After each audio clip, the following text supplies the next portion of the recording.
With the end of the US-Iran war, the global market is focusing on the next big move.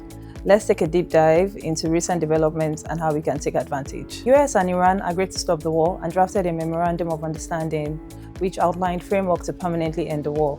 Consequently, oil prices fell to $70 per barrel for the first time since the war. So US inflation for May came in line with expectations at 4.2%. The US Fed kept interest rates steady at the June FOMC meeting.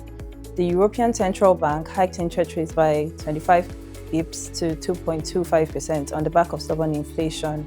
We expect oil prices to continue the downward trend as US inflation to moderate to about 3.9% due to lower energy prices. At July FOMC meeting, Fed is expected to hold rates steady while they assess inflation and job numbers. In the local scene, June was largely bearish across the local fixed income market, driven primarily by increased market supply and investors' preference for higher yields. In the OMO space, CBN maintained the strategy of issuing relatively short OMO bills with maturities largely concentrated around the 134-day and 140 days, before extending duration slightly to 161 days in the final week of June. Despite the marginal extension in tenor, stop rate remained relatively stable, with the implied yield hovering around 21.65, reflecting the bank's continued effort to manage system liquidity while anchoring short-term interest rates. On the Treasury Bill side, the DMO significantly increased supply, offering approximately $2 trillion against the $649 billion in maturities. The auction was oversubscribed, with the DMO ultimately allotting $948 billion above the initial offer. The sizable net issuance exerted upward pressure on stop rates, with the 364-day bill rising by approximately 100 bips to 17.34% from 16.35. Similar bearish sentiments filtered into the secondary market, where yields across the curve repriced higher by approximately 80 to 100 bips. In the bond space, bearish sentiments also persisted, as the DMO increased supply, offering $1.2 trillion across two tenors, significantly higher than the $700 billion and $600 billion offered in the preceding months of Q2. The larger auction size prompted investors to demand higher yields, resulting in weaker sentiment across both the primary and secondary markets. Overall, increased sovereign supply across both the Treasury bills and bond markets remained key driver of market sentiments during the month, outweighing otherwise supportive liquidity conditions and keeping yields biased to the upside. Looking ahead, headline inflation is expected to remain broadly stable in July, with any upside surprises likely to be driven by food prices.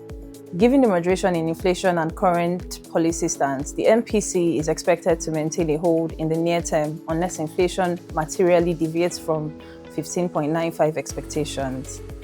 On the Treasury bill side, the DMO plans to issue approximately $5.8 trillion in Treasury bills in Q3 against maturities of $2.6 trillion, implying a net issuance of about $3.2 trillion.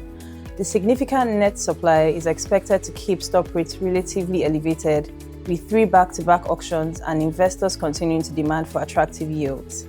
Secondary market activity is likely to remain cautious, with demand concentrated at attractive yields. As for OMO bills, the CBN is expected to continue issuing short-dated OMO bills as its primary liquidity management tool.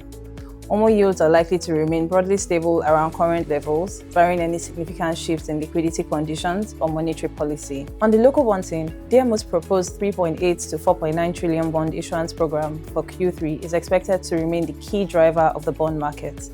Increased supply is likely to sustain a cautious bearish bias, with investors expected to demand higher yields, particularly at the primary auctions. Nevertheless, periods of improved liquidity and attractive secondary market valuations could trigger selective buying interest, as we've started to see FPI activities, especially across the belly and the long end of the curve. FSDH Merchant Bank is your one-stop hub for integrated financial solutions, spanning across corporate banking, business banking, fintech business, global markets, correspondent banking, and specialized sector expertise across agro-allied, energy, healthcare, and value chains. We also provide tailored services for high-net-worth individuals through our Prestige Banking alongside the Global Custody solution. Are you looking for expert guidance on any of these services? Click the link in the caption to indicate your interest, and one of our experienced relationship managers will be in touch. My name is Ayomide Odesanya, fixed income dealer at FSDH Merchant Bank, and as we say here in FSDH Merchant Bank, together we achieve more.